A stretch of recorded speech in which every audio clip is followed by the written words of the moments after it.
When it comes to UFO sightings, it doesn't get much clearer than this. Dalton.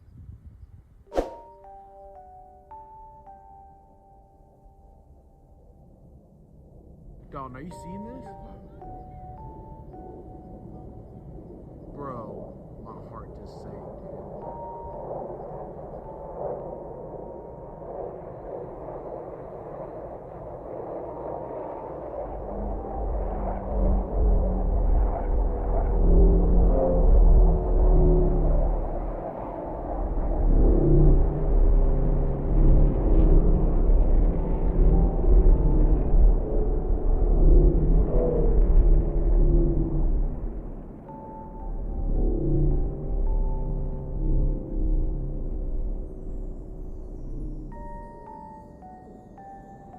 Dog, did you just see something?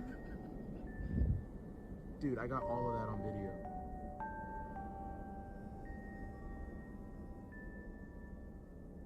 This clip of what looks like 3 UFOs being escorted is currently going viral on TikTok with over 12 million views. Now, as y'all can imagine, I watched this video over and over and over and over and over, trying to determine whether or not if this video is real or fake. Mind you, I'm no professional, but I like to think that my eyes can see what is versus what isn't.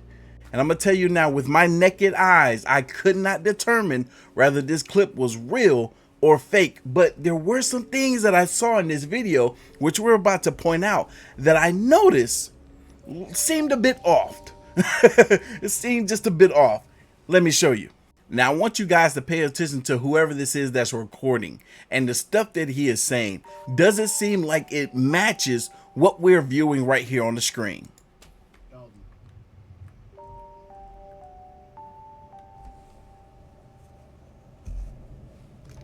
Dalton, are you seeing this? He says, Dalton, are you seeing this? If Dalton got eyes, trust me, he sees this. Bro, my heart just sank, dude.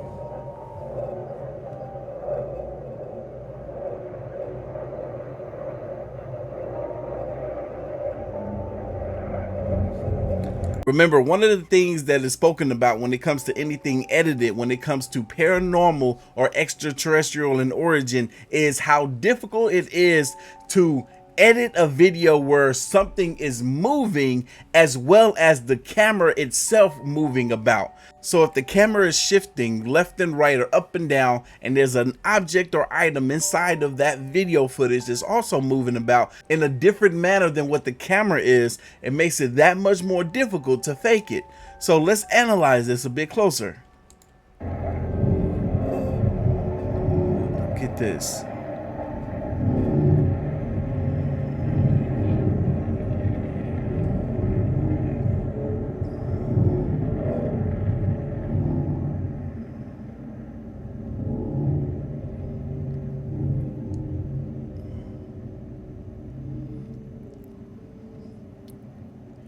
Did you just see something?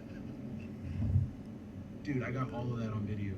So he ends it with, Dalton, did you just see that? I have all of that on video. Now, if Dalton is looking up to the sky, he didn't just see it, he's still seeing it. So I find it kind of odd that he phrased it that way. Did you just see that? As if the UFOs and the jets have completely passed.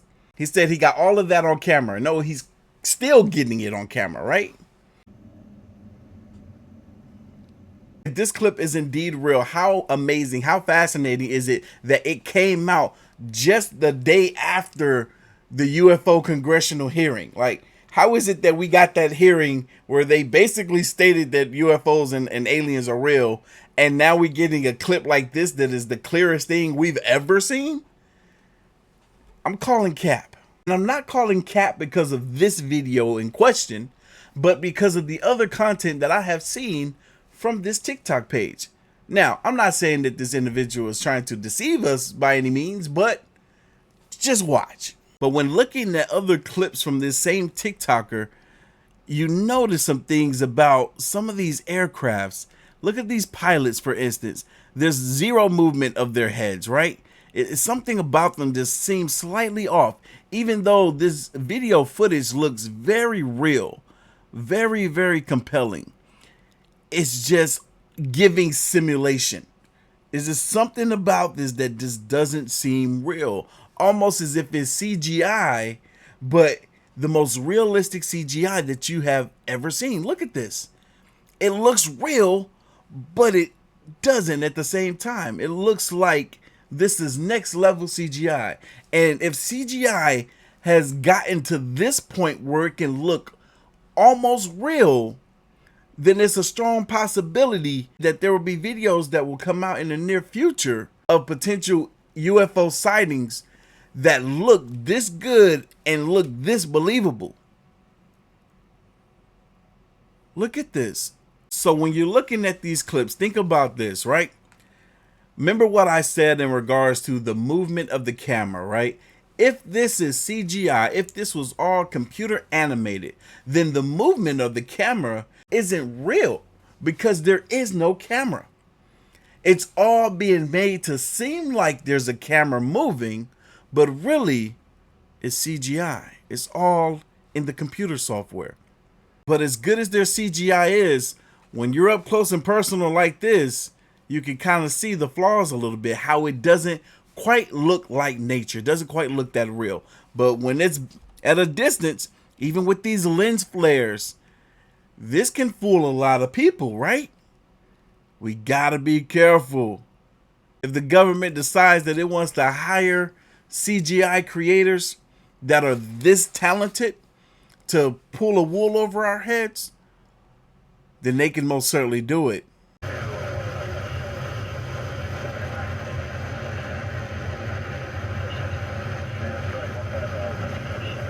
But let's see what the people had to say in regards to this video. This person right here says, I used to believe in aliens until the government said they existed. Insinuating that they don't believe anything the government has to say. This individual here says, what if they're faking it and it is really our government flying those UFOs? Let's talk about that for a second. Now, from my understanding, there's a lot of people that believe that our government is going to fake an alien invasion. Maybe those people feel and believe that because they themselves don't believe in the existence of extraterrestrials or UFOs. But nonetheless, there are people that believe that our government will fake an alien invasion. Why? To control us. And we're not talking about just US citizens. We're talking about the entire world. But how would they go about doing it? There's people that believe that they will project these holograms into the sky, and behind the holograms will be fighter jets, airplanes that will shoot down bombs and missiles and who knows what to kind of scare us, while at the same time having us believe that there's an attack on humanity from extraterrestrials. Because when it comes to UFO sightings, what are we used to? We're more used to clips like this. Now this footage is recently filmed in Estonia about 3 days ago.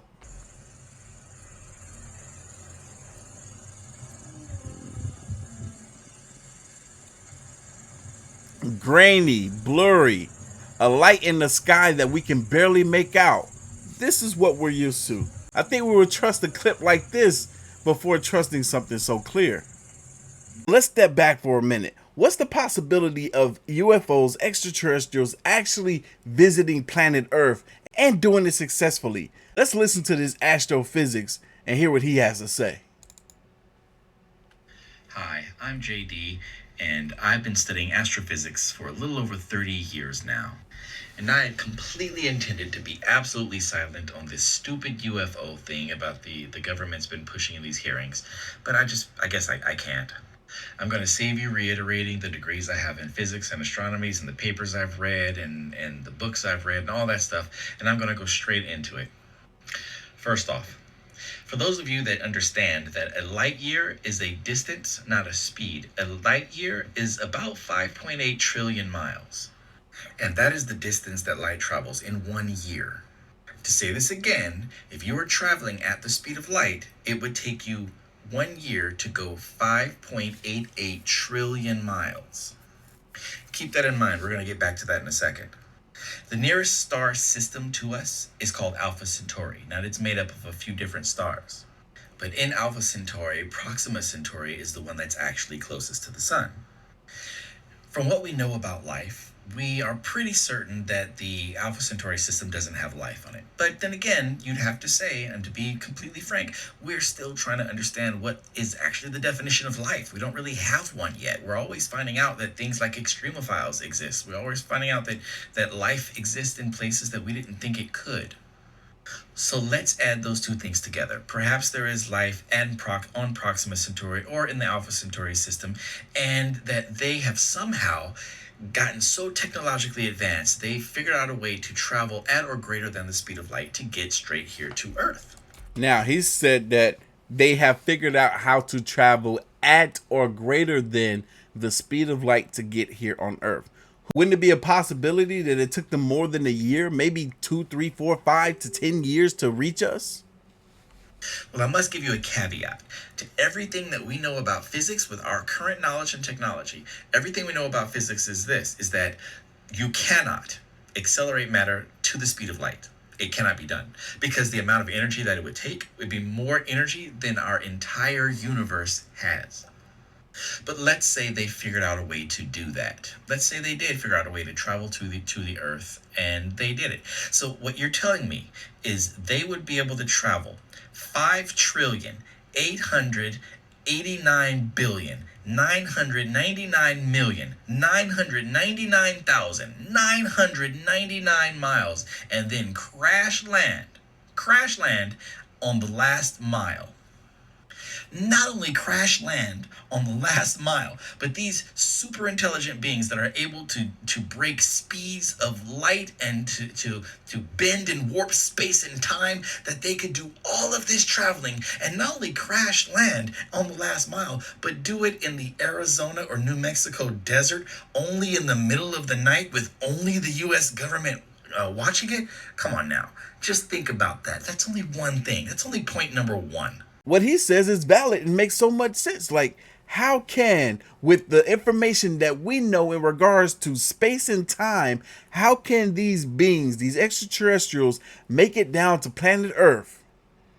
Regardless of whether they're crashing or making it here safely, how can that be possible? They should be able to travel at that speed and still be fully intact. But if aliens do exist, they would have to be so beyond our scope of intelligence that they figured out a way to make it here to planet Earth in one piece. Let's hear what Dr. Stephen Greer has to say about these aliens. Dr. Stephen Greer says there are 60 to 70 known species of aliens. Are the images that we see of aliens accurate? Are they these short creatures with huge heads, big eyeballs? Not really. I mean, there are some that resemble that a little bit. There's one species that's about 39 inches tall,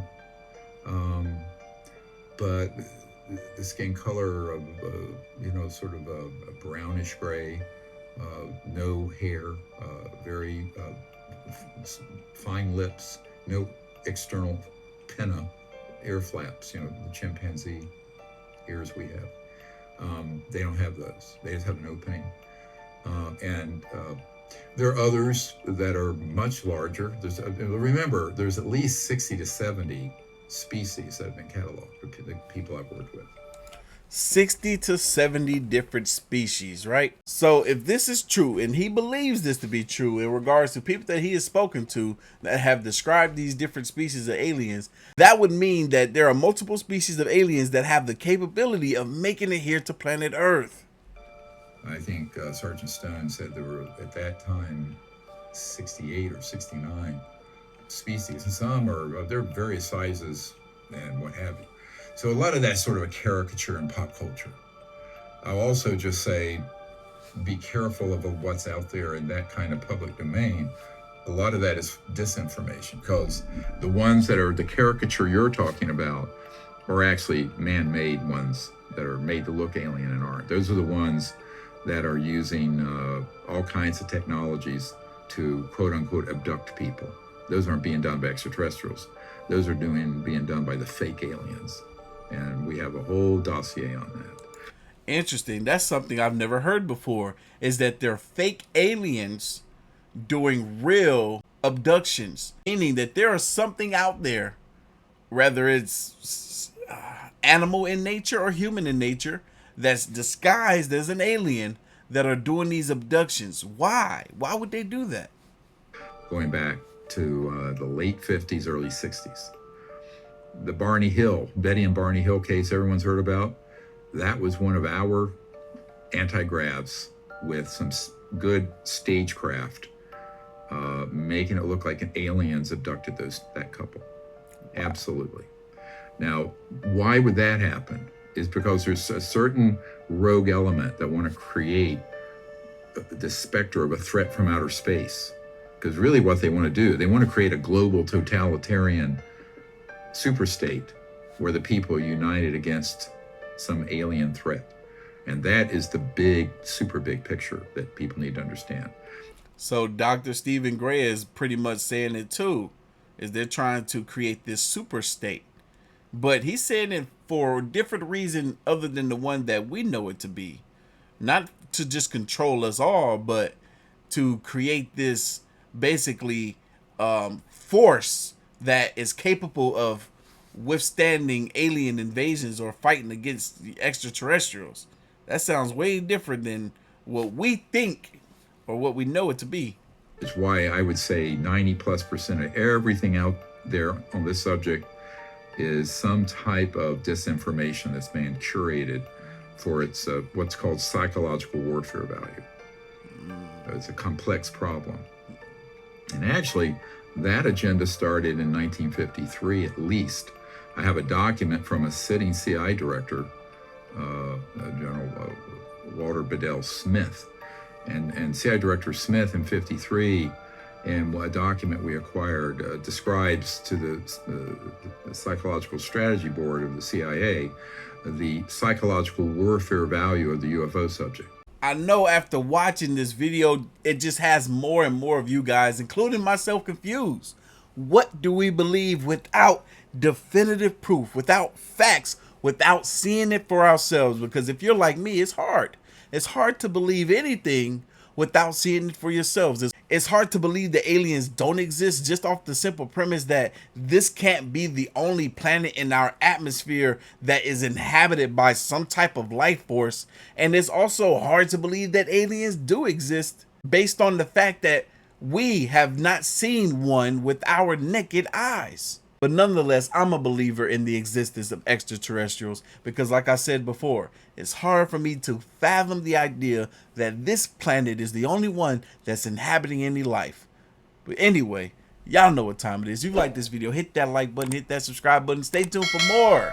As always, you can follow your boy across all social media at Artofkickz. Don't forget, the aliens are real.